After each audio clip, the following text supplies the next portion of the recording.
MBA کرنے تمہیں جنگل میں نہیں بھیجا جائے گا کہ تنہائی محسوس کرو گی۔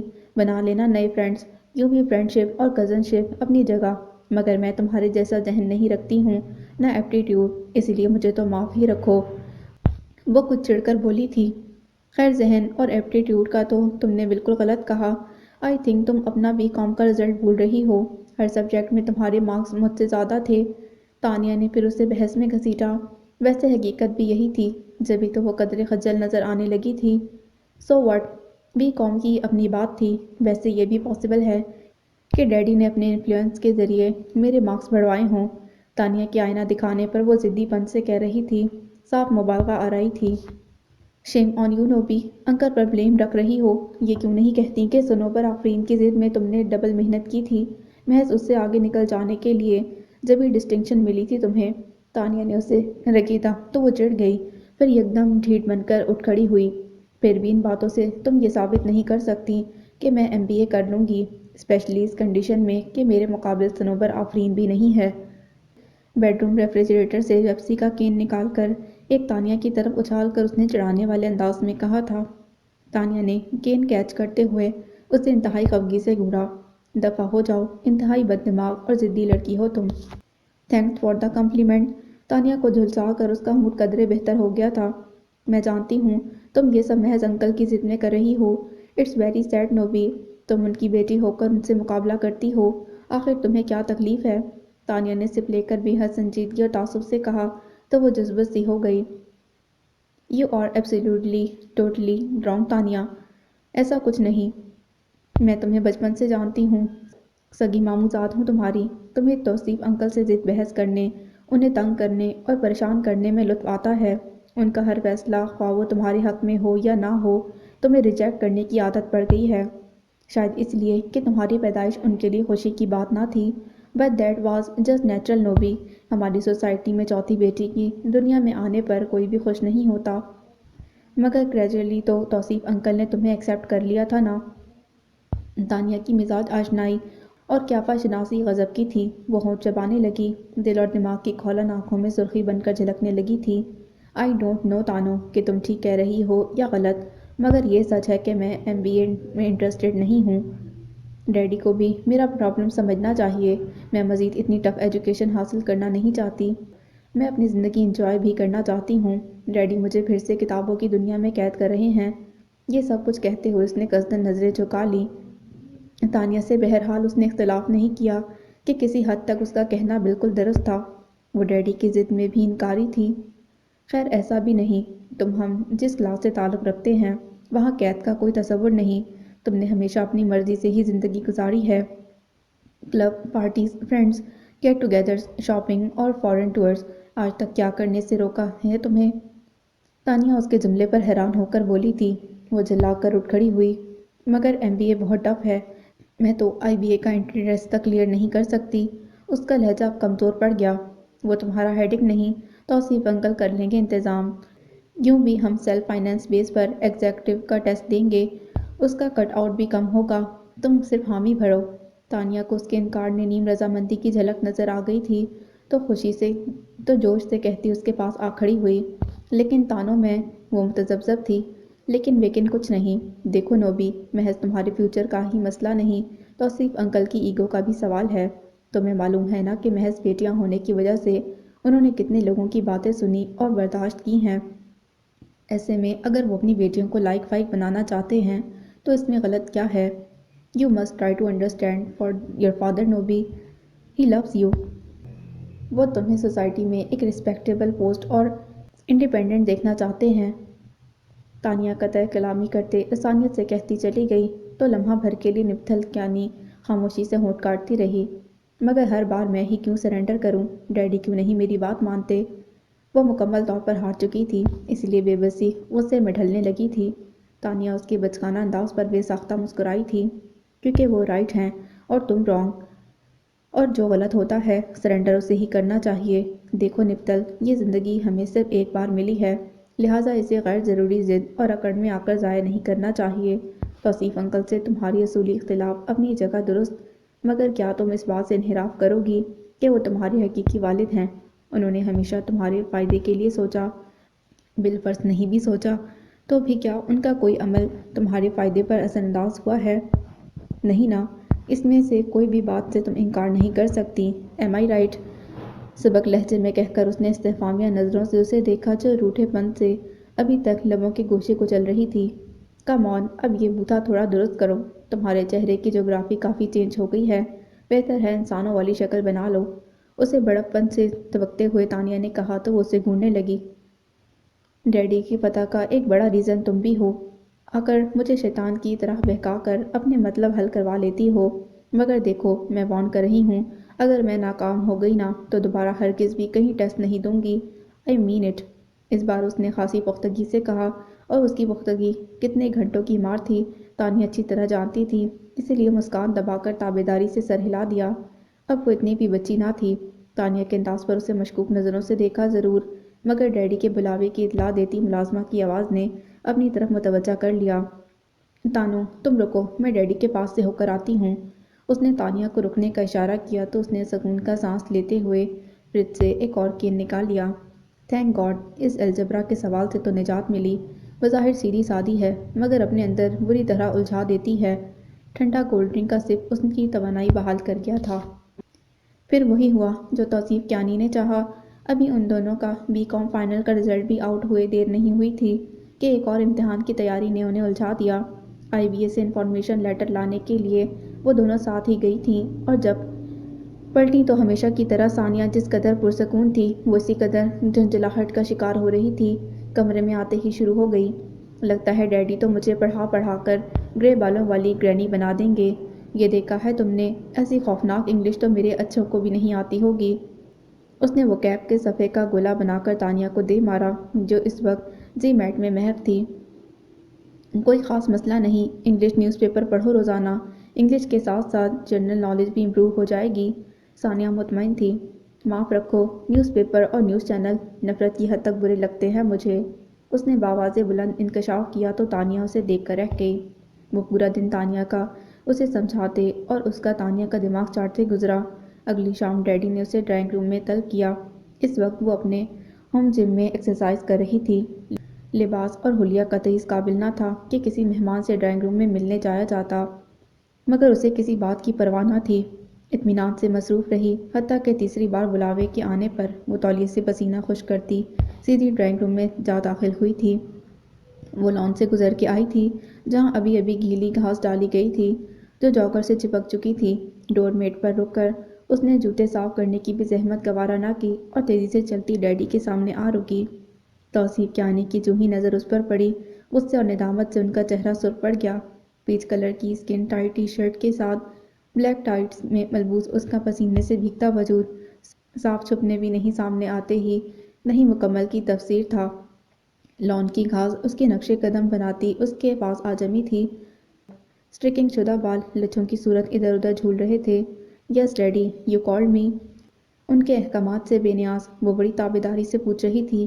توصیف کیانی نے مہمان سے نظر بچا کر اسے انتہائی خوشمگی نظروں سے دیکھا، بے ساختہ سی مسکراہٹ اس کے لبوں کے گوشوں سے پھیلنے لگی۔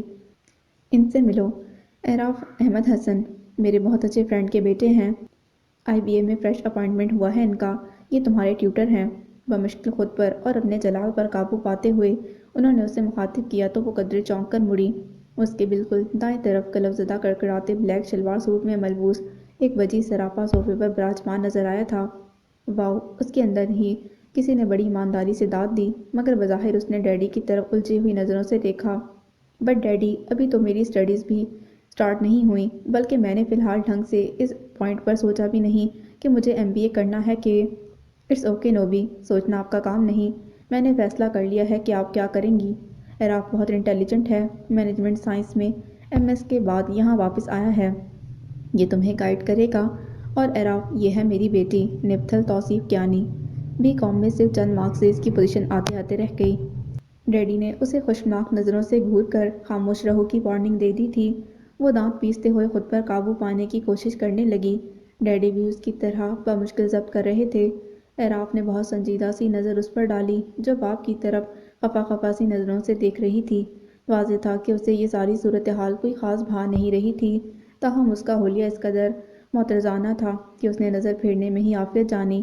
ایسی اسٹوڈنٹ کیا پڑھے گی جس کی پڑھائی میں انوالومنٹ 1% بھی نہیں ہے، وہ سوچ رہا تھا۔ جی میں تو آئی کہ توصیف صاحب کو سمجھائے کہ زبردستی کا سودا اچھا نہیں، مگر کچھ کہنا ابس تھا۔ اپنے مرحوم والد کے تمام دوستوں کا وہ بے حد احترام کرتا تھا، بالخصوص توصیف صاحب کا، جنہوں نے ہمیشہ، حتیٰ کہ اس کے والد احمد حسن کے انتقال کے بعد بھی اسے تعلق روا رکھا تھا۔ انہیں دیکھ کر اسے اپنے پاپا یاد آ جاتے تھے۔ تاہم اس وقت وہ ایک مخمصے میں پھنس گیا تھا۔ سامنے کھڑی نپتل کیانی اسے سخت بیزاری میں مبتلا کر رہی تھی۔ بہت خوب، اچھی بات ہے، آپ سے مل کر خوشی ہوئی، اسے کہنا ہی پڑا تھا۔ سیم ہیئر، ڈیڈی کی فہمائشی نظریں محسوس کر کے اس نے بادلِ ناخواستہ کہہ کر مسافے کے لیے ہاتھ بڑھا دیا تھا۔ اعراف نے قدرے چونک کر اس کے بڑے ہوئے گداز چڈول بازو اور مخروطی انگلیوں والے ہاتھ کی طرف دیکھا۔ یک دم اس کے ماتھے کی رگیں کھنچ گئیں۔ آئی ایم سوری، میں لیڈی سے مصافحہ نہیں کرتا۔ رکھائی سے زیادہ لہجے میں سنجیدگی تھی۔ توصیف کیانی اس وقت موبائل بجنے کے باعث اس طرف متوجہ ہو گئے تھے۔ نپتل نے حیرت اور استعجاب سے پوری آنکھیں کھول کر اسے دیکھا۔ But why? سادہ سا سوال تھا، متحیر سا لہجہ۔ اعراف نے ناگواری سے اس کے چہرے پر نظر ڈالی، جہاں اشتیاق اور سوال دھرا تھا۔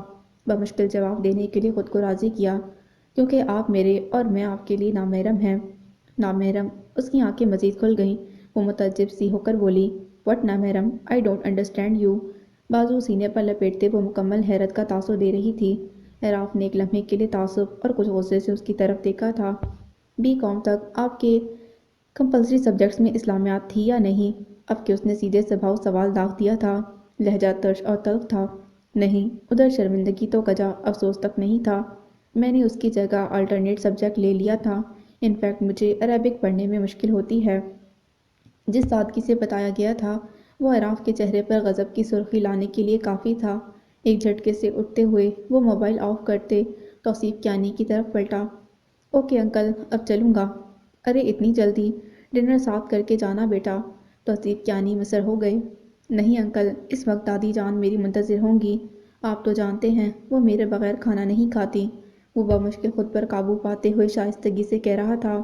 نپتل البتہ اس کے اس قدر روڈ ہو جانے پر صورتحال کو سمجھنے کی کوشش کر رہی تھی۔ اگر یہ بات تھی تو تم انہیں ساتھ لے آتے۔ تمہاری آنٹی آج تمہارے ساتھ ڈنر کرنے کے خیال سے گھر پر رکی تھیں، وہ کہہ رہے تھے۔ اعراف متاثر ہو گیا۔ پھر کبھی انکل، فی الحال تو ان سے کہہ کر بھی نہیں آیا ہوں۔ وہ جلد از جلد وہاں سے نکل جانا چاہتا تھا۔ Okay, as you please. پھر کل سے آ رہے ہو نا یہاں؟ نپتل اچھی اسٹوڈنٹ ہے، تمہیں زیادہ ڈیفیکلٹی نہیں ہوگی۔ نپتل کے شانے پر بازو پھیلاتے وہ پوچھنے لگے۔ کوشش کروں گا انکل۔ اس سے واضح انکار نہ ہو سکا تھا۔ نو کوشش، اونلی ایکشن۔ تمہیں آنا ہوگا اعراف، انہوں نے مشفقانہ انداز میں کہہ کر بات ختم کر دی تو وہ سر ہلاتا باہر نکلتا چلا گیا۔ نپتل نے اس کے چہرے کے زاویے اس دوران اچھی طرح پرکھے تھے۔ ہی از ویری اسٹرینج ڈیڈی، کیا واقعی آپ کے کسی دوست کا بیٹا ہے؟ اس کے جاتے ہی وہ مڑی اور بے یقینی سے پوچھنے لگی، اور یہ تم کیسے حلیے میں یہاں چلی آئی تھیں؟ کچھ مینرز ہیں تمہیں؟ گیسٹ سے ملنے اس طرح آیا جاتا ہے؟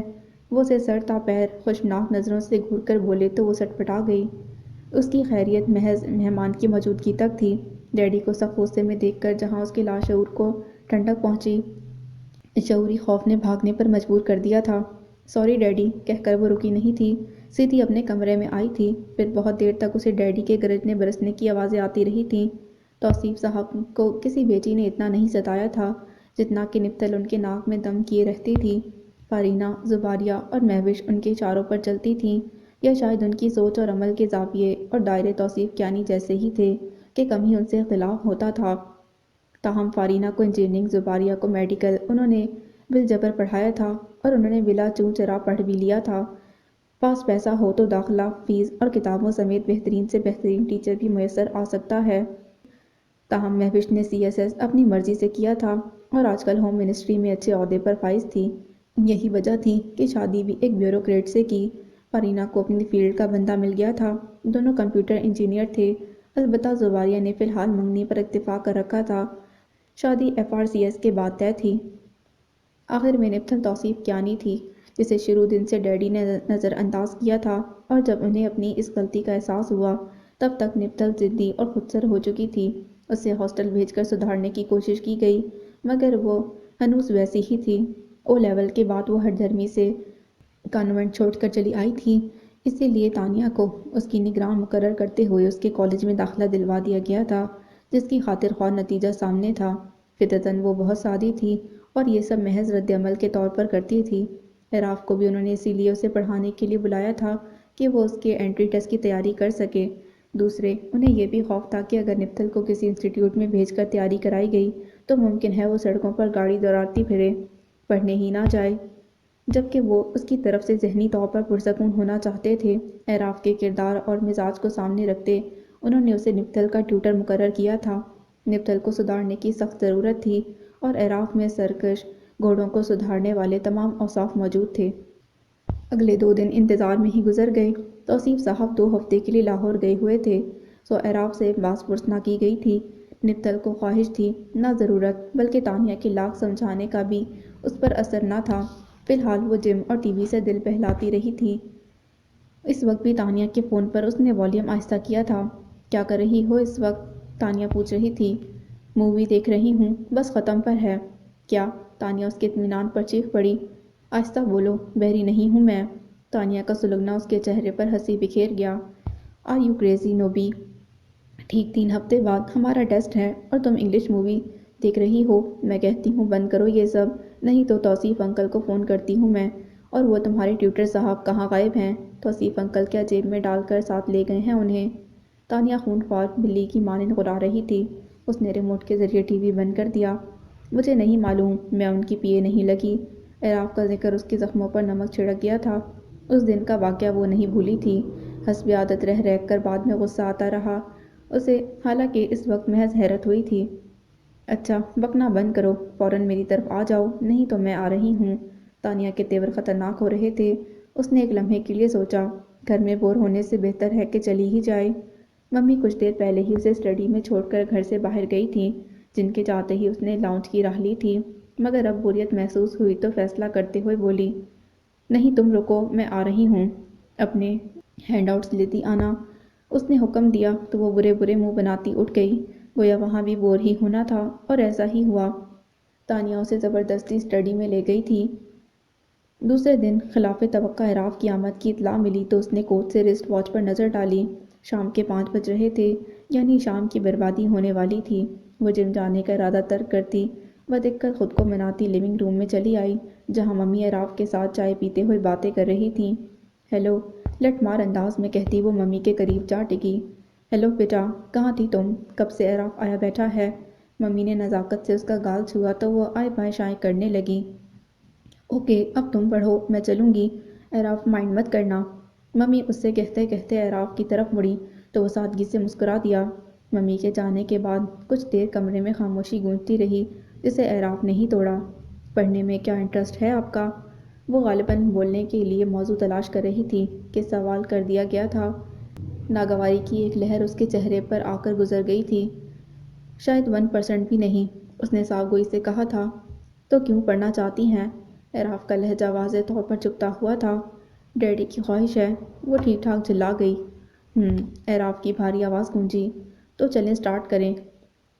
ریفرنس بک کہاں ہے آپ کی؟ وہ سنجیدگی سے بولا تو اسے اپنی حماقت کا احساس ہوا۔ فوراً اٹھ کھڑی ہوئی۔ ابھی لاتی ہوں، کہہ کر وہ غائب ہو گئی تھی۔ 10 منٹ اسی طرح گزر گئے۔ اعراف نے بے حد ضبط کرتے ہوئے تیسری بار رسٹ واچ پر نظر دوڑائی تھی، اور ابھی وہ واپس جانے کا فیصلہ کرنے ہی لگا تھا، وہ بھاگتی ہوئی چلی آئی۔ آئی ایم سوری، میرا فون آ گیا تھا۔ پھولی پھولی سانسوں کے بیچ اس نے بامشکل کہا تو اعراف کے ماتھے پر شکنیں پڑ گئیں۔ دیکھیے نپتل، میں کوئی فارغ یا بیکار آدمی نہیں ہوں کہ اس طرح آپ میرا وقت ضائع کریں۔ انکل کے کہنے پر اپنا شیڈیول بڑی مشکل سے میں نے چینج کیا ہے، ورنہ میرے پاس اتنا ٹائم نہیں ہوتا کہ ادھر ادھر ٹیوشنز پڑھاتا پھروں۔ آپ یا تو بہت لاپرواہ لڑکی ہیں یا پھر پڑھنا نہیں چاہتی۔ وہ بلا تمیز صاف اور کھردرے لہجے میں بولتا گیا۔ نپتل کو غصہ تو بہت آیا کہ اس طرح کا لہجہ سوائے ڈیڈی کے برداشت کرنے کی اسے عادت تھی، نہ ہی تجربہ، مگر اپنی زیادتی اور ڈیڈی سے شکایت ہو جانے کے خوف کے باعث لہجے پر قابو پایا۔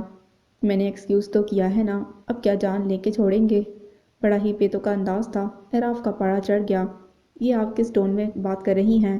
کچھ مینرز ہیں آپ کو کہ نہیں؟ کیسی لڑکی ہیں آپ؟ نہ پہننے اوڑھنے کا سلیقہ ہے، نہ ترتیب اور توازن۔ اس پر اخلاق بھی ایسا کہ بندہ ساتھ سلام جھاڑ کر چلتا بنے۔ دیکھیے محترمہ، محض اپنے والد کی دولت کے بلبوتے پر اگر آپ اکڑتی ہیں تو یاد رکھیے یہ سہارا بہت کمزور اور بودا ہے۔ وہ تو شروع ہی ہو گیا تھا۔ نپتل کی آنکھیں ضبط کی شدت سے سرخ ہونے لگیں، دانتوں تلے لبوں کے گوشے کو چلتی وہ مشتعل سے انداز میں اس سے دکھ رہی تھی جس پر اس کے انداز کا ذرا برابر اثر نہ تھا۔ مائنڈ یو میڈم، میں بدتمیزی برداشت کرنے کا قطعی قائل نہیں ہوں۔ اعراف کا لہجہ ناقابل برداشت حد تک توہین آمیز اور رعونت زدہ ہو گیا تو وہ بھی برداشت نہ کر سکی۔ اور میں بھی اتنی باتیں سننے اور برداشت کرنے کی عادی نہیں۔ آپ ڈیڈی کے فرینڈ کے بیٹے ہیں، اسی لیے لحاظ کیا، ورنہ میری بدتمیزی ابھی آپ نے دیکھی نہیں۔ یوں بھی آپ میرے ٹیچر ہیں، ہسبینڈ نہیں کہ مجھے میری غلطیوں پر ڈانٹیں۔ بنا سوچے سمجھے بولنے کی تو اس کی پرانی عادت تھی، مگر اعراف کو اس کا آخری جملہ کسی تازیانے کی طرح لگا تھا، گویا اسے صاف جتایا جا رہا تھا کہ رشتہ داری نہیں، محض تعلق داری ہے، سو اس کا لحاظ زیادہ دیر کا نہیں۔ آپ اس کا تحمل جواب دینے لگا، جس بے باکی اور بے فکری سے وہ اتنی بڑی بات کہہ گئی تھی۔ اعراف کا چہرہ سرخ پڑ گیا تھا، اسے سن کر شدید جلال کے عالم میں اٹھ کھڑا ہوا۔ جانے کے لیے ابھی قدم بڑھائے ہی تھے کہ اسے احساس ہوا کہ وہ کیا کر گئی ہے، مگر معذرت کرنے کا تو سوال ہی پیدا نہیں ہوتا تھا، لہٰذا جھنجھلائے ہوئے لہجے میں عقب سے پکار کر بولی، کہاں جا رہے ہیں؟ ڈیڈی نے آپ سے مجھے پڑھانے کے لیے کہا تھا۔ جس دن پڑھنا ہو انکل سے کہہ دیجیے گا، وہ کسی اور کا انتظام کر لیں گے۔ وہ معاف کرنے کا قطعی روادار نہیں لگ رہا تھا، انتہائی سرد اور خشک لہجے میں کہتا تیزی سے دہلیز پار کر گیا اور وہ ہونٹ کاٹتی رہ گئی۔ ڈیڈی کی متوقع ڈانٹ سے بچنے کا واحد حل اسے یہی نظر آیا کہ ممی سے بات کی جائے، کیونکہ 3 دن بعد وہ واپس آنے والے تھے۔ تو اپنا سارا غصہ اور بیزاری ایک طرف ڈال کر وہ ممی کے پاس چلی آئی، گو کہ دل سے اسے اپنی غلطی کا اتنا افسوس بھی نہ تھا، مگر بس ڈیڈی کا خوف حاوی تھا۔ آخر کب تم سدھرو گی نوبی؟ کوئی نہ کوئی مشکل کھڑی کرتی رہتی ہو۔ تمہیں اندازہ ہے کہ تم مجھے اور توصیف کو کس قدر ٹینس کرتی ہو؟ ممی تو سنتے ہی ہتے سے اکھڑ گئی تھیں۔ وہ کان دبا کر سنتی رہی کہ ڈیڈی کے برسنے سے ممی کا گرجنا بہتر تھا۔ میں نے کہا تو ہے سوری، ان سے بھی کہا تھا۔ صاف جھوٹ بولا، کیا کرتی؟ ان کی بات پر اتنا غصہ آ گیا کہ حد نہیں۔ آپ کو نہیں معلوم ممی، انہوں نے مجھے کتنی باتیں سنائی تھیں۔ اپنی بے گناہی میں وہ بہت کچھ کہنا چاہ رہی تھی کہ انہوں نے ٹوک دیا۔ میں تمہیں اچھی طرح جانتی ہوں، تمہاری حرکتیں ہی ایسی ہیں کہ بندہ اپنا ٹیمپر لوز کر جائے۔ فرسٹ ٹائم تم جس طرح ملی تھی اعراف سے، بتایا تھا توصیف نے مجھے۔ ممی کا لہجہ اور نگاہیں دونوں سخت تھیں۔ وہ قطعاً شرمندہ نہ ہوئی، ڈھیٹ پن سے کھڑی ان کی سنتی رہی، پھر بیزاری سے بولی، وہ سب ٹھیک ہے ممی، مگر اب کچھ کریں؟ ڈیڈی کو واپس آ کر اگر یہ سب پتہ چلا تو؟ So what that make difference to you? تمہیں تو اپنی فضول ایکٹیویٹیز جاری رکھنے سے انٹرسٹ ہے، چاہے ہمیں کتنی ہی شرمندگی اٹھانی پڑے۔ وہ غصے سے بولی تو وہ جھلا کر مایوسی سے پیر پٹکتی باہر چلی گئی۔ ممی سے کہنے پر بھی کوئی فرق نہیں پڑا تھا، مسئلہ جوں کا توں تھا۔ ایک دن اور اسی طرح گزر گیا۔ اب جو کچھ کرنا تھا اسے ہی کرنا تھا۔ ناچار ڈیڈی کے روم سے جا کر اعراف کا نمبر تلاش کیا اور ابھی اسے فون کر ہی رہی تھی کہ ملازم کی تکلیف نے وہ اس کے کمرے تک چلا آیا تھا، چہرے پر سختی اور جلال دھرا تھا۔ اسے اچانک سامنے پا کر وہ سارا غصہ بھول کر بے ساختہ خوش ہو گئی۔ سر آپ آ گئے، میں ابھی آپ کو ہی کال۔ یکدم اسے احساس ہوا تو دانتوں تلے زبان داب لی۔ اعراف کا موڈ خاصا آف تھا، اسی لیے نظر انداز کر کے صوفے پر بیٹھ گیا۔ یقیناً ممی نے اسے کال کر کے بلایا تھا۔ کمال ہے، اس دن کا غصہ اب تک باقی ہے۔ بڑبڑاتے اس نے بیڈ روم ریفریجریٹر سے ٹھنڈی کولڈ ڈرنک نکالی اور اس کے پاس چلی آئی۔ لیجیے سر۔ اعراف نے کچھ چونک کر نظر اٹھائی تو دوسرے ہی لمحے اس کے چہرے پر مزید تناؤ آ گیا۔ ان فارمیلٹیز میں پڑھنے کی ضرورت نہیں، کتابیں لاؤنج میں لے آئیں۔ وہ نخوت سے بولا تو وہ اپنے خوشگوار موڈ کی بدولت کندھے اچکاتی کتابوں کے ریک کی طرف بڑھ گئی۔ پھر وہ دن نسبتاً بہتر گزر گیا۔ اعراف کے موڈ کے پیش نظر وہ خاموش اور سنجیدگی سے پڑھتی رہی۔ اس کی دلچسپی محسوس کر کے دھیرے دھیرے سے اعراف بھی نارمل ہو گیا تھا۔ اگلا ایک ہفتہ کافی تیزی سے گزرا تھا۔ توصیف صاحب نے واپسی پر اسے مصروف دیکھ کر سکون کا سانس لیا تو خلاف عادت وہ خوش سی ہو گئی، ورنہ ہر مرتبہ تو انہیں پریشان کر کے اسے کوئی خاص ضرور ملتا تھا۔ اعراف کے پڑھانے کا انداز تھا کہ اس نے پڑھنے میں دلچسپی لینی شروع کر دی۔ تانیہ خاصی حیران مگر مطمئن تھی، وہ خلاف معمول فرما برداری سے پڑھائی میں لگ گئی تھی۔ نپٹل کے ذہن کی پرواز اتنی تھی ہی نہیں کہ ڈیڈی کے اس فیصلے کی جڑ تک پہنچ پاتی، بس یہی سمجھا کہ اعراف کی قابلیت سے متاثر ہو کر ڈیڈی نے اسے اس کا ٹیوٹر منتخب کیا ہے، جبکہ دوسری طرف اعراف کے لیے اسے برداشت کرنا ایک معرکہ ہی تھا۔ لباس سے لے کر مزاج تک کوئی قدر بھی ایسی نہ تھی جو مشترک ہوتی یا قابل برداشت گردانی جاتی۔ اسے تو حیرت ہوتی کہ آخر نپتل کی تربیت کس نہج پر کی گئی تھی۔ کوئی احساس اسے چھو کر نہیں گزرتا تھا۔ اپنی کوتاہیوں پر شرمندہ ہونا تو درکنار، وہ تو سرے سے ہی انہیں تسلیم نہیں کرتی تھی۔ بات پہ بات بحث کی عادت بھی پختہ تھی، اور سب سے ناقابل برداشت اس کی بے فکری اور لاؤبالی پن تھا۔ وہ تو اپنی نسوانیت کے وقار تک سے مبرا نظر آتی تھی۔ کیا کہنا چاہیے، کسے کہنا چاہیے اور کیسے کہنا چاہیے، ان تین نکتوں پر تو غالباً کبھی سوچنے کی زحمت اور ضرورت محسوس ہی نہیں کی گئی تھی۔ تاہم اسے یہ بات مان لینے میں کوئی عذر مانے نہیں تھا کہ بلا شبہ وہ ذہین تھی، جینیس تھی، مگر اپنی تمام صلاحیتیں محض منفی راہ میں ضائع کرنے پر تلی ہوئی تھی۔ غالباً اپنے والد کی ضد میں اس روز بھی کچھ ارتھمیٹکس کے مختلف پرابلمز حل کرتے کرتے وہ دونوں ہی تھک گئے تھے۔ سر میں کافی لاؤں؟ بلیو می، بہت تھکن محسوس کر رہی ہوں۔ بالآخر نپتل نے سر اٹھا کر لجاجت سے کہا تو اس نے سر ہلا دیا۔ آج انسٹی ٹیوٹ میں پڑھا پڑھا کر ویسے بھی ذہن کو شل محسوس کر رہا تھا۔ وہ اٹھ کر چلی گئی تو اس نے صوفے کی بیک سے پشت ٹکا کر آنکھیں موند لیں۔ ذرا دیر میں طرح طرح کی سوچیں ذہن میں آ سمائیں اور اسے وقت گزرنے کا پتہ بھی نہیں چلا، حتیٰ کہ وہ چلی آئی۔ ہیلو ہیلو، کافی لیجیے سر، چمچے سے پرچ بجاتے ہوئے نپتل بولی تو اس نے آنکھیں کھول کر بے ساختہ اسے دیکھا۔ حسب معمول وہ انتہائی باریک لباس میں ملبوس تھی۔ اس نے نظر جھکا کر لب بھینچ لیے اور کافی کے سپ لینے لگا۔ کافی میں نے خود بلینڈ کی ہے سر، ہوپ فلی آپ کو پسند آئے گی۔ اس کے چہرے سے عیاں ہوتے جلال سے قطع نظر وہ بڑے اطمینان سے اس کے مقابل بیٹھ گئی تھی۔ جواباً وہ خاموشی سے سپ لیتا رہا۔ کافی اچھی تھی۔ کپ واپس کرتے ہوئے وہ قدرے مسکرا دیا۔ مقصد اس کی حوصلہ افزائی کرنا تھی جو اس کے تبصرے کی منتظر بیٹھی تھی۔ تھینک گاڈ آپ کو اچھی لگی۔ تانو فضول میں ہمیشہ ہی برائی کرتی ہے۔ ویسے سر آپ خود بہت اچھے ہیں، میں نے آپ جیسے مہربان لوگ بہت کم دیکھے ہیں۔ I am really impressed by you. خوش ہو کر کہتے کہتے وہ کچھ سنجیدہ ہو چلی تھی۔ اعراف نے قدرے چونک کر اس کی طرف دیکھا جس کے چہرے پر سادگی اور سنجیدگی رقم تھی۔ وہ خاموش رہا تو وہ کچھ جھجکتے ہوئے کہنے لگی، ویسے سر آپ نے میرے اس دن والے مس بیہیو پر مجھے ایکسکیوز تو کر دیا ہے نا، میں ریئلی اس دن بہت ہارش ہو گئی تھی، I'm sorry for that. اس کے توقع کے برعکس وہ معذرت کر رہی تھی۔ اعراف کے لبوں پر مبہم سی مسکراہٹ تیر گئی۔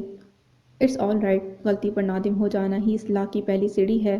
آئی ہوپ آئندہ آپ کیئرفل رہیں گی۔ اس کا انداز مربیانہ تھا۔ ہوپ سو، ان فیکٹ مجھے غصہ بہت جلدی آ جاتا ہے، اور سچ تو یہ ہے کہ میں پڑھنا نہیں چاہتی تھی، اسی لیے سارا غصہ آپ پر نکال دیا۔ بعد میں مجھے بہت افسوس بھی ہوا، مگر آپ میری توقع سے زیادہ اچھے نکلے۔ میں سمجھی تھی ڈیڈی کے دوست کے بیٹے ہوں گے تو پھر ڈیڈی کی ہی طرح کے ہوں گے۔ وہ صاف گوئی سے کہہ رہی تھی، لہجے میں ہلکا سا طنز بھی تھا۔ اور آپ کے ڈیڈی کیسے ہیں؟ ڈکٹیٹر، فیوچر لارڈ اور انتہائی روڈ قسم کے۔ گو کے روڈ آپ بھی لگتے ہیں، مگر اتنے ہیں نہیں۔ یہ سارا پروفیسری کا چکر ہے، بندے کو روک ڈالنے کی عادت پڑ جاتی ہے۔ وہ بڑے شگفتہ موڈ میں تھی۔ اعراف بے ساختہ مسکرا دیا۔ تو گویا آپ نے واقعی میرا ہرٹنگ رویہ دل سے بھلا دیا۔ چلیے اسی بات پر ہاتھ ملائیں۔ اس کی مسکراہٹ پر وہ چہکنے لگی تھی، پھر ایک دم ہی کچھ خیال آیا تو ہاتھ واپس کھینچ لیا۔ او سوری، میں بھول گئی تھی، نامحرم۔ ہونٹوں پر پھیلنے والا تبسم بمشکل دباتے ہوئے اس نے کہا تو اعراف سنجیدہ ہو گیا۔ نامحرم پر خاصا زور دیا گیا تھا۔ چلیے آج جی کے ڈسکس کر لیتے ہیں۔ یک دم وہ ہینڈ آؤٹس کی طرف متوجہ ہوا تو وہ بھی خالی کپ اٹھا کر اٹھ کھڑی ہوئی اور بڑے بے تکلف انداز میں بالکل اس کے پہلو میں آ بیٹھی۔ انداز میں بے پرواہی تھی۔ ایک سیکنڈ میں اس کے قریب ٹکتے ہوئے اس نے اپنی کونی اعراف کے گھٹنے پر ٹکا کر چہرہ میز پر رکھے نوٹس پر جھکا دیا تھا۔ اعراف کو قطعاً اندازہ نہیں تھا کہ وہ یوں آ بیٹھے گی۔ یکلخت وہ پیچھے ہٹا۔ مس نپتل، واٹ از دس؟ اپنی سیٹ پر واپس جائیے۔ اس قدر خشونت سے بھرا قہر ڈھاتا لہجہ تھا کہ وہ ہڑبڑا کر پیچھے ہٹی۔ اعراف کی شرربار نظریں اس پر تھیں۔ بے ساختہ اس نے زبان سے سوکھے لبوں کو تر کیا۔ واٹ ہیپن سر؟ اس کی لائٹ براؤن چہکتی آنکھیں حیرت سے کشادہ ہو گئی تھیں۔ میں نے کہا کہ اپنی سیٹ پر جائیے، یہ کوئی طریقہ ہے کسی میل کے ساتھ بیٹھنے کا؟ آپ کو ذرا سی بھی عقل نہیں ہے کہ اتنی عمر کیا آپ نے اسی طرح گزاری ہے؟ وہ بری طرح چراغ پا ہو رہا تھا اور نپتل کے لیے اسے سمجھنا مشکل تھا۔ پلیز سر، ایسا کیا ہو گیا؟ میں تو اپنے فرینڈز اور کزن کے ساتھ بھی اسی طرح بیٹھتی اٹھتی ہوں۔ آپ ہمارے فیملی فرینڈ ہیں، اگر میں آپ کے ساتھ بھی بیٹھ گئی تو اس میں کیا حرج ہے؟ آفٹر آل میں آپ کی کوئی فارمل اسٹوڈنٹ تو نہیں، نہ ہی یہ کوئی اسکول یا کالج ہے۔ اٹس مائی ہوم سر، وہ کوئی تعجب اور خفگی سے کہہ رہی تھی۔ اعراف کی آنکھیں شدت ضبط سے سرخ ہونے لگی تھیں، گویا یہ غلطی کا احساس نہیں، نہ اس کے نتائج کا علم۔ ایسی بے خبری محض لا علمی کے کھاتے میں نہیں ڈالی جا سکتی تھی، یہ تو فطرت کے ساتھ کھلا چیلنج تھا۔ آئی نو کہ یہ آپ کا گھر ہے، مگر اس کا مطلب یہ نہیں کہ آپ عقل اور خود کو ہاتھ سے جانے دیں۔ دیکھیے مس نبتھل، زندگی اس طرح نہیں گزاری جا سکتی جس طرح آپ جی رہی ہیں۔ فطرت کے قانون کو سمجھیں اور اپنی اصلاح کریں۔ یاد رکھیں، مرد اور عورت جب تنہا ہو تو ان کے درمیان صرف شیطان ہوتا ہے۔ Do you understand this? بمشکل وہ اپنے جلال پر قابو پا سکا تھا، نرمی سے بولا۔ نبتل نے تو پہلے غور سے اسے سنا، اور جب سمجھا تو اس کی آنکھوں سے چنگاریاں پھوٹنے لگیں۔ دس از ان لمٹ سر، آپ یا تو مجھے مس انڈرسٹینڈ کر رہے ہیں یا خود کو misjudge. You are my teacher and teacher student, class fellows, doctor patient, colleagues, cousin, friends, یہ سب محض تعلقات کے نام ہیں۔ دراصل یہ عورت اور مرد کے مابین رابطے کی کڑیاں ہیں، اور ان رابطوں کو بے لگام نہیں چھوڑنا چاہیے۔ مجھے نہیں سمجھ آ رہا کہ ایک لڑکی ہو کر آپ اس انتہائی حساس پہلو سے کس طرح صرف نگاہ کر سکتی ہیں۔ وہ اس کی بات قطع کر کے کہتا چلا گیا تو وہ چپ سی رہ گئی۔ لسن مس نبتھل، محرم رشتوں سے بھی مذہب اسلام نے ایک حد تک کی ہی بے تکلفی کی اجازت دی ہے، جبکہ آپ مجھ سے ان سو کالڈ ریلیشنز پر بحث کر رہی ہیں جن سے متعلق اخلاص اور نیک نیتی کی کوئی سند، کوئی ضمانت نہیں۔ اس کا لہجہ محض ناصحانہ ہی نہیں رہا، بلکہ ناگواری کی آنچ سے سلگ رہا تھا۔ مگر یہ سب تو بندے بندے پر ڈیپینڈ کرتا ہے نا سر، ہم کسی کے دل میں جھانک کر تو نہیں دیکھ سکتے۔ یوں بھی میرا ویو آف تھنکنگ تو یہی ہے کہ گڈ مائنڈ گڈ فائنڈ، ہم اچھے ہوں گے تو سب اچھے ہو جائیں گے۔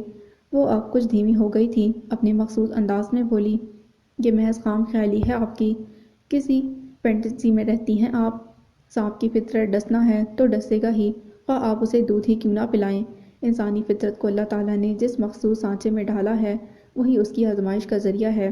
نفس کو قابو کرنا انتہائی مشکل ہے، اور اسے بے لگام چھوڑ کر آگ سے کھیلنے کا تماشا دیکھنا انتہائی خطرناک ثابت ہو سکتا ہے۔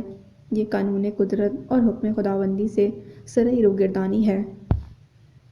اعراف نے سختی اور اعتماد سے اس کا فلسفہ رد کر دیا تھا۔ اس کے لہجے سے عاقبت نااندیشی کا رنگ جھلکنے لگا تو نبتل جس سی ہو گئی۔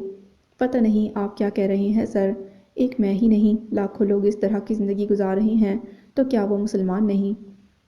میں نے یہ نہیں کہا، بلا شبہ بہت سے لوگ عقائد کی روح سے مسلمان ہیں، مگر عملاً وہ اس دین فطرت کی روح سے کوسوں دور ہیں۔ یوں بھی اگر دنیا کے تمام انسان کسی برائی میں مبتلا ہو جائیں تو وہ برائی اچھائی میں نہیں بدل جائے گی۔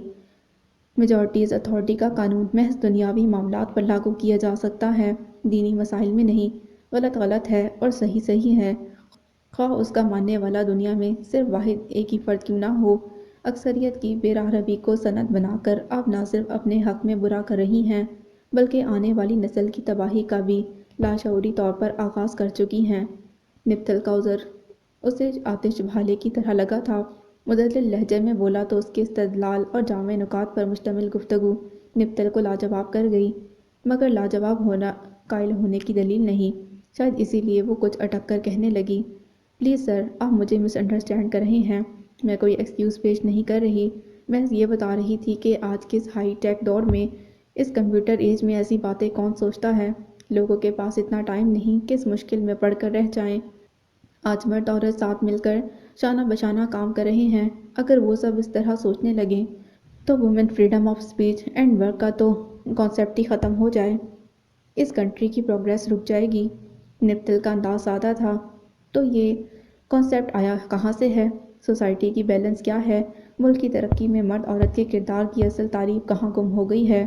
کچھ جانتی ہیں آپ محترمہ، یہ مرد عورت کے شانہ بشانہ کام کرنے کا تصور در حقیقت ان آزاد اور ترقی یافتہ، درپردہ، بے راہ رو اور انحطاط پذیر معاشرے سے کسی وائرس کی طرح ہمارے معاشرے میں سرایت کر گیا ہے، جو اسلام سے دور ہیں۔ معاشرے کا توازن مرد عورت کی فطری ذمہ داریوں کو پورا کرنے کا نام ہے۔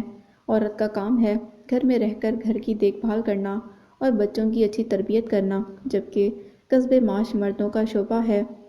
عورت کو گھر سے باہر کھینچ کر لانا آپ کے نزدیک ترقی پسندی ہوگی؟ جبکہ میں اسے عاقبت ناندیشی اور فطرت کی خلاف ورزی گردانتا ہوں۔ وہ الگ بات کہ اگر کسی عورت کے لیے کوئی کمانے والا نہیں اور اسے جاب کرنی پڑے یا اپنے شوہر کی ہیلپ کرنی ہو۔ دھیمے لہجے میں وہ انتہائی مدلل انداز اختیار کیے ہوئے تھے۔ نپتل نے کچھ حیرت سے اس کی طرف دیکھا۔ یہ فلسفہ انداز فکر اسے ایک لمحے کو شبہ ہوا کہ واقعی یہ شخص ایم ایس ہے جس کی ساری زندگی اسی شہر میں گزری ہے، جس نے یورپ سے ڈگریاں لے رکھی تھیں۔ تو گویا آپ کا مطلب عورت کو گھر میں ایک ڈسپوزیبل ٹشو کی طرح پھینک دینا چاہیے، اس کی صلاحیتوں اور ذہانت کو زنگ لگا دینا چاہیے، محض اسے فیملی بڑھانے کی مشین سمجھ کر اسے اور اس کی تعلیم کو میل شاونزم کے گھٹیا فلسفے تلے دبا دینا چاہیے۔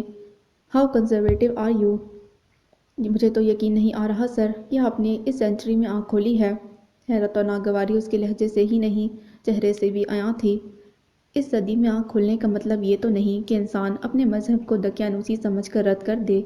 کیا آپ کو علم نہیں کہ مذہب اسلام قیامت تک کے لیے انسانوں کے لیے لازم کر دیا گیا ہے؟ قرآن میں رب کریم کا ارشاد ہے، آج کے دن ہم نے تمہارا دین مکمل کر دیا اور تم پر اپنی نعمت کو تمام کر دیا۔ تو وہ دین جو تکمیل پا چکا، آپ اس کی کس قسم کی تبدیلی کے منتظر ہیں؟ رضانت سے کہتے اس نے حتم الامکان تن سے پرہیز کیا تھا۔ نپتل جذبت سی ہو گئی تھی، پھر بھی ہار نہ مانتے ہوئے بولی، شاید آپ کا وے آف تھنکنگ ٹھیک ہی ہو، مگر جیسے جیسے سوسائٹی اپنی ویلیو بدل رہی ہے، تھوڑی بہت تو ایڈجسٹمنٹ کرنی ہی پڑے گی، نہیں تو ہم بالکل آئسولیٹ ہو کر رہ جائیں گے۔ مذہب اور گھر کی ڈیکوریشن میں فرق ہوتا ہے میڈم۔ مذہب میں ایڈجسٹمنٹ نہیں کی جاتی، یہ گھر کی سجاوٹ نہیں ہے کہ فیشن کے حساب سے اسے تبدیل کرایا جائے، بلکہ ہمیں اپنی لائف سٹائل دین کے مطابق ایڈجسٹ کرنا ہوتا ہے۔ رہ گئی الگ رہ جانے اور اکیلے ہو جانے کی بات، تو جس کے ساتھ خدائے بزرگ و برتر ہے اسے دنیا کی پرواہ نہیں کرنی چاہیے۔ انسان عبداللہ ہے، اللہ کا بندہ ہے، اور اللہ کا نیک بندہ وہ ہے جو عبادت کرے، اس کی پیروی کرے اور ایمان لائے اس پر۔ ہمیشہ کوئی اس دنیائے فانی میں نہیں رہتا، تو جو چیز فنا ہو جانے والی ہے، جسے ایک نہ ایک دن چھوڑ ہی جانا ہے، اس کو کھو دینے کا خوف سراسر حماقت ہے۔ وہ پھر اسے مدلل انداز میں رد کرتا گیا، میں حتی الامکان کوشش کر کے اپنے مذہب پر قائم ہوں، تو کیا دنیا کو میں نے یا دنیا نے مجھے چھوڑ دیا ہے؟ اب کہ وہ کڑے لہجے میں پوچھ رہا تھا۔ نپتل نے قائل ہوتے ہوئے نظر جھکا لی، تاہم چہرے سے بیزاری جھلک رہی تھی۔ اعراف نے چند سیکنڈ اس کے چہرے کو بغور دیکھا، پھر سر جھٹک کر رسٹ واچ پر نظر ڈالی اور اٹھ گیا۔ کہاں چلے؟ نپتل نے چونک کر پوچھا۔ میرا خیال ہے آج کے لیے اتنا ہی کافی ہے، اگر آپ سمجھیں تو فی الحال میرا جانا ہی بہتر ہے، وہ ایک دم بے تاثر لہجے میں کہتا دروازے کی طرف بڑھا تو نپتل ڈھیلے ڈھیلے قدموں سے چلتی اس کے پیچھے چلی آئی۔ اللہ حافظ، وہ پلٹا۔ بائے سر، رسمی مسکراہٹ اس کے لبوں پر سجائی تو اعراف رک گیا۔ جاتے جاتے ایک بات اور کہوں نپتل، لفظ عورت کے معنی ہیں پردہ کرنے والی چیز، عورت ڈھکی ہوئی ہی اچھی لگتی ہے۔ ایک حدیث نبی صلی اللہ علیہ وآلہ وسلم کا مفہوم ہے، لباس پہننے کے باوجود برہنہ نظر آنے والیاں، یعنی انتہائی باریک لباس پہننے والیاں، خود کو مردوں کی جانب مائل کرنے اور مردوں کو اپنی جانب مائل کرنے والیاں نہ تو جنت میں داخل ہو سکیں گی اور نہ اس کی خوشبو سونگھ سکیں گی، حالانکہ جنت کی خوشبو 500 سال کی مسافت تک پہنچتی ہے۔ اس نے بڑی حلاوت سے کہنا شروع کیا تھا، یہ بہت بڑی وعید ہے اگر غور کیا جائے۔ لباس ستر پوشی کے لیے استعمال ہوتا ہے، اور اگر وہ اس مقصد میں ناکام رہے تو ناحق پیسے کا ضیاع ہے۔ ساتھ ہی یہ طریقہ دوسروں کو اپنی جانب متوجہ کرنے کے زمرے میں بھی آ سکتا ہے۔ آپ ایک اچھی لڑکی ہیں، امید ہے آئندہ خیال رکھیں گی۔ دھیمے لہجے میں کہہ کر وہ تو چلا گیا، مگر نپتل کو جیسے بھڑکتی آگ میں دھکیل گیا تھا۔ یقیناً اس پر ہی چوٹ کی گئی تھی، وہ بری طرح سلگ کر رہ گئی۔ دھڑ دھڑ کرتی جس وقت اپنے کمرے میں آئی، اس کے اعصاب بری طرح چٹخ رہے تھے۔ ڈیم اٹ اسٹوپڈ، اپنے آپ کو سمجھتے کیا ہیں؟ بہت نیک ہیں، وارثہ ہیں، لیکچر جھاڑتے ہیں، حدیثیں سناتے ہیں، ایک ایک کر کے چیزیں کارپیٹ پر پھینکتے ہوئے وہ حسب معمول اپنا غصہ نکال رہی تھی کہ بے ساختہ ڈریسنگ ٹیبل کے آئینے پر نظر پڑی۔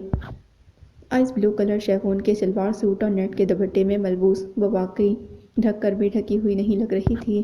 باریک کپڑے اور ہلکے نفیس رنگ نے اس کی گندمی رنگت بآسانی جھلکا رکھی تھی۔ یکدم احساس ندامت سے اس کی نظر جھک گئی، غصے سے تنے اعصاب ڈھیلے پڑ گئے، گویا کہ اعراف نے غلط نہیں کہا تھا۔ اس طرح کے لباس پہننے کی وہ عادی تھی، اور جب کبھی شاپنگ وغیرہ پر جانا ہوتا بہت سے بیہودہ تبصرے بھی سننے کو ملتے تھے، مگر وہ لوفروں کی عادت سمجھ کر سر جھٹک دیتی، کبھی یہ جاننے کی کوشش ہی نہیں کی کہ خود اس نے ایسے لوگوں کو بڑھاوا دینے کا حوصلہ آزما رکھا ہے۔ ترغیب کے لیے عملاً جو کچھ کیا جا سکتا ہے اس میں سے نصف فیصد تو وہ کرتی ہی تھی۔ فیشن کے نام پر عریاں لباس اور ماڈرنزم کے نام پر بے راہ روی کی تو وہ خود قائل تھی۔ اس پر مستزاد بناؤ سنگھار اور ادا و انداز وہ کسی زاویے سے بھی پیچھے نہیں رہتی تھی، بلکہ سچ تو یہ تھا کہ صنف مخالف سے ملنے والی داد اور تحسین اسے اچھی بھی لگتی تھی، اپنے حلقے میں اس کی ایک پہچان تھی۔ مگر آج اعراف کے لبوں سے نکلنے والے آتشی جملے مانند ناگ اس کے ذہن اور دل پر لپٹ گئے تھے۔ ایک دم وہ زہر آلود ہونے لگی تو سامنے پڑی پرفیوم کی شیشی ڈریسنگ ٹیبل کے آئینے پر کھینچ ماری۔ نتیجتاً ذرا دیر میں اس کا عکس چھوٹی چھوٹی کرچیوں میں اتر آیا اور پورا کمرہ مہک اٹھا تھا۔ اگلے روز اعراف خاصی تاخیر سے آیا تھا۔ کچھ کل کے غصے اور کچھ آج کی خوف نے اسے ٹھیک ٹھاک مشتعل کر رکھا تھا۔ تانیہ کے ساتھ ٹینس کی پریکٹس کا پروگرام تھا جو پورا ہوتا نظر نہیں آ رہا تھا۔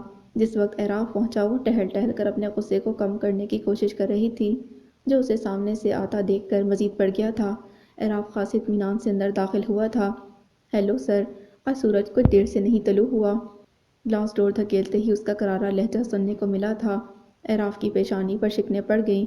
خاصی ناگواری سے نظر اٹھائی تو وہ کل جیسے ہی لباس میں ملبوس نظر آئی، لان کے ایپل گرین کلر سوٹ میں، گلے میں دوپٹے کی رسی لٹکائے، آتشی چہرے سمیت وہ دعوت نظارہ دے رہی تھی۔ آئی ایم سوری، دادی کی طبیعت کچھ ٹھیک نہیں تھی، اسی لیے میں لیٹ ہو گیا۔ آپ کو فون کیا تھا مگر آپ کا موبائل غالباً آف ہے، وہ جواباً اس نے بھی سخت لہجے میں کہا تھا۔ وہ جذب سی ہو گئی۔ خیال آیا صبح تانیہ کے بار بار کال کرنے پر اس نے ہی غصے سے موبائل آف کر کے تکیے کے نیچے ڈال دیا تھا، لیکن دوسرے فون پر بھی تو میسج دیا جا سکتا تھا نا، یہ سوچ کر وہ اور چڑھ گئی۔ بٹ فار یور انفارمیشن سر، میرا ایک عدد لینڈ لائن فون بھی ہے۔ آپ کو اندازہ نہیں کہ آپ کی وجہ سے میں کتنی بور ہوئی۔ ڈیڈی مجھے ایک دن کی ٹیوشن مس نہیں کرنے دیتے۔ میرا پروگرام تھا آج تانیہ کے ساتھ ٹینس کا، تنزیہ کہتے وہ جھلا گئی۔ Your programmes is not my headache. رہ گیا فون تو آپ اوپر جا کر دیکھ لیں، وہ بھی ان پلگ ہوگا۔ اعراف کا موڈ ناخوشگواریت کی حد تک خراب ہو چکا تھا۔ کل کی نصیحتوں کا اس پر اثر دیکھ کر اسے تعصب بھرے جلال نے آ گھیرا تھا۔ نپتھل کے لیے اس کے کھردرے لہجے کو برداشت کرنا مشکل ہو گیا، مگر ڈیڈی اور خود اس کے غصے سے خائف ہو کر خاموشی سے بیٹھ گئی تھی۔ تاہم دونوں طرف تیور ناخوشگوار ہی رہے۔ اسی کشیدگی میں کچھ دن اور آگے سرک گئے۔ اعراف نے اس دن کے بعد سے اسے کسی بات کے لیے نہ ٹوکا۔ نصیحت کو قبول کرنے والا دل اس کے پاس تھا ہی نہیں شاید۔ نصیحت تو نصیحت، اس پر تو قرآنی احکام تک کا اثر نہیں تھا۔ کیا مصیبت ہے تمہیں نوبی؟ مجھے بہت تھکن ہو رہی ہے، گھر جانا ہے مجھے۔ تانیہ نے ایک بار پھر دہائی دی، مگر نپتل پر اثر نہ تھا۔ بس یہ آخری سیٹ اور کھیل لوں تانو، پھر چلتے ہیں۔ وہ منرل واٹر کی بوتل ہونٹوں سے لگاتے ہوئے پھولی پھولی سانسوں سمیت بولی تھی، ہرگز نہیں۔ پچھلے 1 گھنٹے سے تم یہی کہہ رہی ہو، بس میں جا رہی ہوں۔ اوفو، آخر مصیبت کیا ہے تمہیں؟ پاپا کی کال دوبارہ آ چکی ہے۔ ارم کی فلائٹ کا ٹائم ہو گیا ہے، مجھے اس کو ریسیو کرنے جانا ہے۔ تمہیں تو معلوم ہے کہ وہ کس قدر پروٹوکول کانشیس ہے۔ بہن کا ذکر کرتے تانیہ فکر مند تھی۔ اوکے دفع ہو جاؤ، وہ خفگی سے بولی۔ چابی دو اپنی، میری گاڑی تو تمہارے گھر پر ہے، تم فرح کے ساتھ آ جانا۔ اس کی خفگی کتنے گھنٹوں کی مار تھی تانیہ کو علم تھا، اس لیے مسکراتی ہوئی آگے بڑھ گئی۔ مختصر وقفے کے بعد کھیل پھر شروع ہو چکا تھا۔ آخری سیٹ جیتنے تک وہ تندہی سے کھیلتی رہی تھی۔ فرح کے ساتھ مقابلے کا اپنا مزہ تھا، جس کی خاطر وہ آج ویکنڈ ہونے کے باوجود یہاں موجود تھی۔ ویل ڈن نپتھل، آج تو بہت زبردست کھیلا تم نے، فرح باوجود شکست کے ستائشی لہجے میں بولی تھی۔ ٹینس کھیلنے کا اصل مزہ ہی تمہارے ساتھ ہے، تولیے سے پسینہ خشک کرتی وہ بہت خوش تھی۔ مجھے بھی ایسا ہی فیل ہوتا ہے، فرح مسکرائی۔ بائی دا وے، اب کیا ارادے ہیں؟ بس یار گھر جاؤں گی، آج تو بہت تھک گئی ہوں۔ اوکے تو پھر میرے ساتھ چلو، تانیہ تو تمہاری کار لے گئی۔ تھینکس، چلو پھر۔ اسپورٹس بیگ کی زپ بند کر کے اس نے اس بات میں سر ہلایا اور فرح کے ساتھ ٹینس کورٹ سے باہر نکل آئی۔ آپس میں باتیں کرتی وہ دونوں جب ٹینس کورٹ نمبر 5 کے پاس سے گزریں تو وہاں لوگوں کا ہجوم دیکھ کر نپتل حیران رہ گئی۔ لگتا ہے یہاں بہت انٹرسٹنگ گیم ہو رہا ہے، جبھی تو اتنی آڈینس موجود ہے۔ ہر سنڈے یہاں 2 بہت زبردست ٹینس پلیئر کا ٹینس میچ ہوتا ہے، 5 سیٹ کا، ریئلی واچیبل۔ فرح نے اس کی معلومات میں اضافہ کیا تو وہ دلچسپی سے سنتے ہوئے اس کے ساتھ کورٹ نمبر 5 تک چلی آئی، اور وہاں پہنچ کر جس چیز نے اسے حیران کیا وہ تھی کورٹ میں اعراف کی موجودگی۔ یہ ہے اعراف احمد حسن، زبردست ٹینس پلیئر، اور وہ بلال زمان ہے۔ فرح نے ذرا فاصلے پر تندہی سے کھیلتے اعراف کی طرف اشارہ کیا تو وہ مروب ہو کر مسکرا دی۔ واقعی وہ شاندار انداز میں کھیل رہا تھا۔ نپتل متاثر ہوئے بنا نہ رہ سکی۔ کتنی ہی دیر گزر گئی، اعراف 5 میں سے 2 سیٹ جیت چکا تو فرح اٹھ کھڑی ہوئی۔ لگتا ہے آج بھی اعراف ہی جیتے گا۔ آج بھی سے مطلب اکثر وہی جیتا ہے، بلا شبہ اتھارٹی ہے اسے ٹینس پر۔ فرح بہت مروب تھی، اسی لیے ہر سنڈے کو آتی ہوں یہاں۔ کھیلنے کے علاوہ سیکھنے کو بھی بہت کچھ ملتا ہے۔ آئی سی، لیکن اب مجھے چلنا ہوگا، دیر ہو رہی ہے۔ آج تو دونوں ہی فارم میں ہیں، ٹائم لگے گا گیم ختم ہونے میں۔ تمہیں کیا جلدی ہے؟ بیٹھو نا، کتنا انٹرسٹنگ گیم ہے۔ نپتل جانے کو تیار نہ تھی۔ نہیں یار، 7 بجے پاپا کو اپنی کار واپس چاہیے ہوتی ہے، ان کا بلیٹ کلب جانے کا ٹائم ہوتا ہے یہ۔ فرح رسٹ واچ پر نظر دوڑاتے معذرتی لہجے میں بولی۔ اوکے تو تم جاؤ، میں گھر سے ڈرائیور بلا لوں گی۔ آر یو شور؟ فرح نے پوچھا تھا۔ یس آئی ایم۔ اس کا تمام دھیان کھیل میں تھا، لہٰذا فرح مسکرا کر اپنے راستے ہو لی۔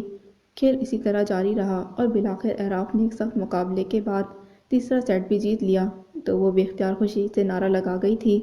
واو، زبردست! وہ واقعی متاثر ہوئی تھی۔ باقی لوگ بھی دونوں کو سراہ رہے تھے۔ گیم ختم ہوا تو دھیرے دھیرے بھیڑ چھٹنے لگی۔ اسے یکدم دیر ہو جانے کا احساس ہوا تھا۔ ابھی ممی کو کال کرنے کا قصد کر ہی رہی تھی کہ سامنے سے آتے اعراف کو دیکھ کر مسکرا دی۔ اعراف نے بھی اسے دیکھ لیا تھا۔ یو آر امیزنگ سر، آپ اتنا اچھا ٹینس کھیلتے ہوں گے، مجھے بالکل اندازہ نہ تھا۔ اس کے قریب آنے پر وہ شائستہ لہجے میں بولی تھی۔ شانوں سے نیچے جاتے خمدار بالوں کی موٹی سی پونی جھلاتے ہوئے وہ اسے تفاخر سے دکھ رہی تھی۔ آپ یہاں کیسے؟ اس کی تعریف کے جواب میں سنجیدگی سے سوال کیا گیا۔ کچھ دن پہلے جو اس نے بدتمیزی کی تھی وہ ابھی اعراف کے ذہن سے محو نہیں ہوئی تھی۔ میں ہر فرائیڈے یہاں ٹینس کھیلتی ہوں، مگر آج فرح نے زبردستی بلا لیا تھا، لیکن اچھا ہوا، بہت انٹرسٹنگ گیم دیکھنے کو ملا آپ کا۔ جواباً وہ مزے سے بولی تھی۔ تھینکس، وہ مروتاً مسکرا دیا، پھر اسے اطمینان سے کھڑا دیکھ کر سوال کیا۔ بائی دا وے، گھر نہیں جانا ہے آپ کو؟ آئی واز اباؤٹ ٹو لیو سر، مگر آپ کا گیم دیکھنے رک گئی تھی، بس اب جانے ہی لگی ہوں۔ اس کے کہتے ہی اسے یاد آیا کہ اسے ممی کو فون کرنا ہے اور ہاتھ میں پکڑے سیل فون سے کال ملانے لگی۔ انفیکٹ تانیہ میری گاڑی لے گئی ہے، وہی بلانے لگی تھی، بلکہ کیا آپ مجھے میرے گھر تک رائڈ دے سکتے ہیں؟ ممی کے سیل پر بیل جا رہی تھی۔ اس نے رک کر سوال کیا۔ میرے راستے میں پڑے گا آپ کا گھر، بیٹھیے۔ رسٹ واچ پر نظر دوڑاتے اس نے قدرے آف موڈ میں کہا تھا، مگر نپتل نے گویا محسوس ہی نہ کیا اور سر ہلا کر اس کے ساتھ والی سیٹ پر آ بیٹھی۔ تھینک یو سر، ویسے آپ کب سے ٹینس کھیل رہے ہیں؟ کار کے روڈ پر آتے ہی اس کا انٹرویو شروع ہو چکا تھا۔ بے فکری اس کے مزاج کا حصہ تھی۔ کافی ٹائم سے کھیل رہا ہوں، اعراف نے مختصر جواب دیا تھا۔ آپ کے سٹائل کو دیکھ کر لگتا بھی ہے، اتنی اچھی ٹینس دیکھ کر بہت اچھا لگا مجھے، وہ ایک جذب سے کہہ رہی تھی۔ ویکنڈ پر پڑتی بھی ہیں یا محض کھیل کر ہی وقت گزارا جاتا ہے؟ مگر اس سے پہلے کہ وہ مزید کوئی استفسار کرتی، اعراف نے مخاطب کر لیا تھا اسے۔ سوال ایسا تھا کہ اس کا منہ بن گیا۔ تھوڑا بہت پڑھ بھی لیتی ہوں سر، اسی شرط پر تو تانیہ میرے ساتھ یہاں آنے پر راضی ہوئی تھی۔ وہ پکی بک ورم ہے، آپ کو پتہ نہیں اس کا، ڈیڈی کی طرح جان کو ہٹلر ہو جاتی ہے وہ۔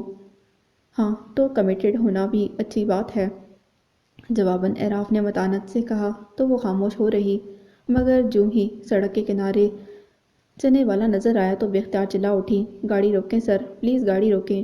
کیا ہوا ہے؟ سب خیریت تو ہے؟ اعراف نے پریشان ہو کر گاڑی کو بریک لگائے تو وہ میں ابھی آئی کہہ کر تیزی سے کار سے نکل گئی۔ واپس لوٹی تو ہاتھ میں بنے ہوئے چنوں کا لفافہ تھا۔ اعراف کے کشیدہ تیوروں کے برعکس وہ چہرے پر جوش لیے واپس آ کر بیٹھی تو بہت خوش لگ رہی تھی۔ تھینک یو سر، انفیکٹ مجھے ریڑھی پر بکنے والے بھنے چنے بہت پسند ہیں، آپ بھی لیں۔ نو تھینکس، اعراف کا انداز خشک تھا۔ روڈ پر ٹریفک کے دھوئیں میں بکنے والی چیزیں بہت ان ہائیجینک ہوتی ہیں، مت کھایا کریں ورنہ طبیعت خراب بھی ہو سکتی ہے آپ کی۔ وہ حسب سابق سنجیدہ تھا۔ وہ تو ہے سر، مگر ٹیسٹ بہت اچھا ہوتا ہے ان کا، جتنا غلیظ اتنا لذیذ، یہ محاورہ تو سنا ہی ہوگا نا آپ نے۔ وہ ازلی بے فکری سے بولی تو اعراف نے اسے بہت سنجیدگی سے دیکھا۔ صحت اللہ کی نعمتوں میں سے ایک نعمت ہے، اس کی قدر کرنی چاہیے ہمیں۔ اس وقت ہسپتالوں میں لیٹے کتنے ہی لوگ ہیں جو اللہ سے صحت مانگ رہے ہیں، اور آپ ہیں کہ آپ کو اس کی کوئی پرواہ ہی نہیں۔ نہیں، ایسا نہیں ہے۔ آئی ڈو کیئر، مگر جسٹ فار انجوائمنٹ۔ کبھی کبھی تھوڑا بہت لاپرواہی تو چلتی ہے نا سر۔ حسب عادت اس نے اختلاف کرنا ضروری سمجھا تھا۔ کیا انسان کو انجوائے کرنے کا ذرا بھی حق نہیں؟ آف کورس حق ہے، مگر اس انجوائمنٹ کی کاسٹ کیا ہے یہ ہمیں ضرور دیکھنا ہوگا۔ وہ رسان سے بولا تھا۔ آپ لائف کو اتنا سیریس کیوں لیتے ہیں؟ حسب سابق لاجواب ہونے کی صورت میں نپتل نے سوال ٹاپ دیا تھا۔ اسی لیے کہ زندگی میں بہت قیمتی شے ہے، اس کو نان سیریسلی گزارنا بہت بڑی نادانی ہے۔ آپ کو بھی چاہیے کہ زندگی میں ملنے والی ہر نعمت کی قدر کریں۔ جواب میں اس کا لہجہ خفگی کا تاثر لیے ہوئے تھا۔ کار سٹارٹ کرتے اس کے چہرے پر جو تاثرات تھے انہوں نے نپتل کو خفیف کر دیا تھا۔ جواباً وہ سر جھٹک کر بھنے ہوئے چنوں سے لطف اندوز ہونے کے ساتھ ساتھ سیل پر آنے والے کسی میسج کا جواب ٹیکسٹ کرنے لگی تھی۔